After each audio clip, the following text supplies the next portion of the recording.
what is going on, Cum Cadets? It is everyone's favorite underage zombies YouTuber here, back with another video, and today we're going to be ranking every drop in Cold War from worst to best, and you might be asking yourself, well, this is the same as any other ranking drops list, right? No. And the reason why is because Cold War works pretty much completely differently than all the other Call of Duties, because there's a different point system, there's a different pretty much everything in Cold War, and I'm here to rank the drops just from worst to best. Because with the new system, the new way the zombies work, the new guns and everything, some drops have moved around and some things are better than others now. But I'm just gonna get right into the video now and not talk about things that have absolutely nothing to do with the video, because I know you're not here for that.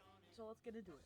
Coming in at dead ass last, in number 7, we have bonus points. This drop it's okay. Even in the early rounds, it's struggling to have a purpose, because it only gives you 500 points, it doesn't give you anything crazy, and that's my biggest problem with it. It's definitely useless in the high rounds, because you have so many points. The fact that it's not even good in the early rounds just is really upsetting. There's not much else to say about it. It comes in at number 7. Coming in at number 6, we have Instakill, and this might be surprising to some people, but Instakill is not as good as it used to be, especially since we have the ray gun and ring of fire that pretty much one-shot. It's not as useful anymore. It's kind of become obsolete. There's just better substitutes to Instakill. Instakill could come in handy because it can make you refill your die ammo pretty fast if you just suck in and kill all the zombies. But overall, it's really way worse than it used to be, and it's sad to put it here, but it comes in at number 6. Coming in at number 5, we have double points. This one is a lot more useful than it was back in previous Call of Duties because points worked a lot differently, and it was a lot easier to get points, but in Cold War, you have to kill the full zombie in order to get points. So having double points is just really beneficial to you, sometimes even in the high rounds, because you don't have enough points to keep buying perks and guns and everything, spinning the box. Everyone has those bad games where they get unlucky and go down a lot. That's where double points comes in. I love how they made it useful even in the high rounds. That's really good. It comes in at number 5. Coming in at number 4, we have Fire Sale, and the reason why it's this high on the list is because the most powerful weapon is in the box. It's in the box. The only way you can get the ray gun is either in the box or by the coffin dance Easter egg. There's not a high chance of that happening at all. And Fire Sale, also with the new point system, how you get a lot less points than you used to, makes it a lot more accessible to get the box, and obviously puts it in a location. You know how Fire Sale works. But even in the high rounds, I just have a smile on my face. It brings me happiness to see this drop come out, and it comes in at number 4. Coming in at number 3, we have Max Ammo. This is where I'm probably going to lose some of you, but just hear me out. Max Ammo is definitely not a bad drop. That's why it's at number 3. But it is not as useful as it was in previous Call of Duties. Think about it. Back in Black Ops 1, all the weapons sucked donkey dick. Like past round 25-30, all the weapons sucked.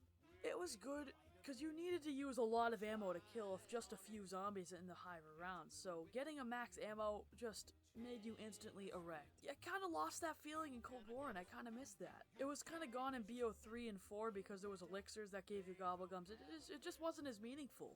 So back in the BO2 and 1 times, I would have put this at number 1, but now that we're in modern day Call of Duty, Max Ammo has just fell down a few spots, and it comes in at number 3. Coming in at number 2, we have the Nuke, and honestly, this is just an overall well-balanced drop, because the Nuke is obviously really good for high rounds if to save ammo and to just end the round quicker. That's why mainly I put it at number 2, but this is a speedrunner's dream drop. Like, if they could just keep getting nukes to end rounds over and over again, they would probably choose that. Speedrunners are in love with this perk. It is awesome to them. But even for those people who just play zombies for high rounds like me, I personally am not a speedrunner because that seems way too stressful. Same thing with doing Easter eggs. That shit's too hard. I can't do it. But the bonus thing is that Nuke also gives you points, so if you get it near the end of a round from like rounds 1 to 9 when you're still in the starting room, just finish off the round and you get an extra 400 points. It's great. I don't have a mad face when I pick up this drop, even on the earlier rounds, and that's why I love this drop in Cold War. It comes in at number 2.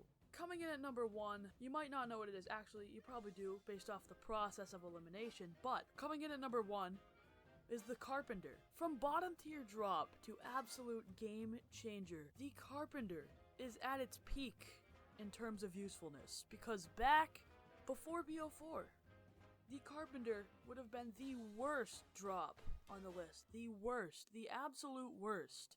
But it is now at number 1. that is a pretty big glow up for the Carpenter, and I'm honestly glad it's shining this well. Most of you know why the Carpenter's at number 1, but just in case you don't, it repairs your armor. Armor, if you don't know, is extremely crucial for high rounds, and you're literally gonna pretty much die without it. When I see a Carpenter on the ground, it makes my day. Not even the game, it makes my day. Like, I could be in a really shitty mood and then just sit down and be like, oh, I remember when I got that Carpenter that game, and I'd be happy again. Like, literally, it makes my day when a Carpenter drops. Especially when you just ran out of armor and you kill a random zombie and gives you a Carpenter. Oh, it feels so good. I'm so happy with the Carpenter that it went from absolute shit to absolute god of a drop. And it comes in at number 1.